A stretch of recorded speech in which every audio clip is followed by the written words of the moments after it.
برای کل مردم مسلمان، برای خستگان زار و سرسان، برای مادران و مادر جان، مبارک باد گویم عید قربان.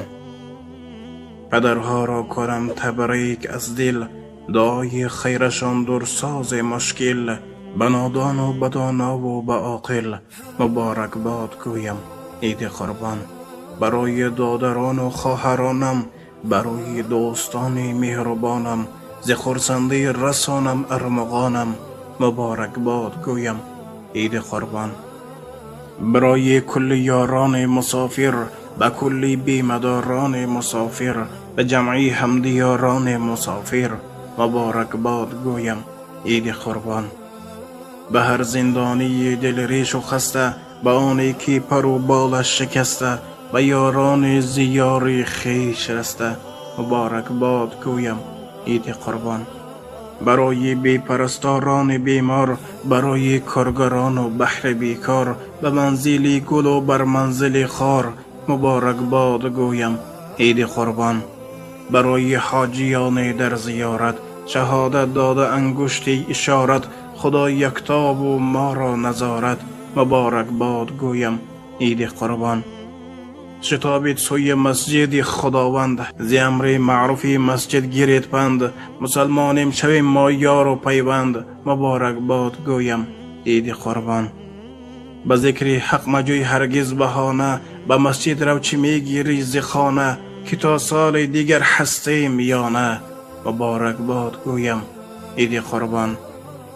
خدایا بهترین روزی ثواب است، برای تشنگان مانند آب است، کسی دارای ایمان در شتاب است، مبارک باد گویم عید قربان. صلوات بر رسول حق فرستیم، مسلمانیم اگر با ذکر گریستیم، شفاعت گر نکرد آخر که کیستیم، مبارک باد گویم عید قربان.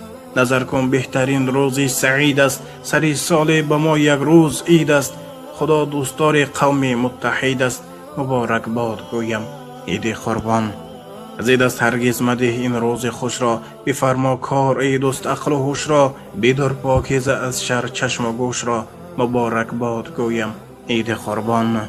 خدایا مغفرت سازی گناه را، نداریم غیر تو پشت و پناه را، ز کار شر پناه داری نگاه را، مبارک باد گویم عید قربان.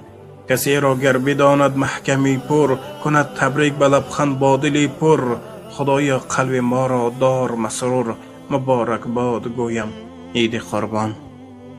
برای کل مردم مسلمان، برای خستگان زار و سرسان، برای مادران و مادر جان، مبارک باد گویم عید قربان. اما بعد، السلام علیکم و رحمت الله و برکاته.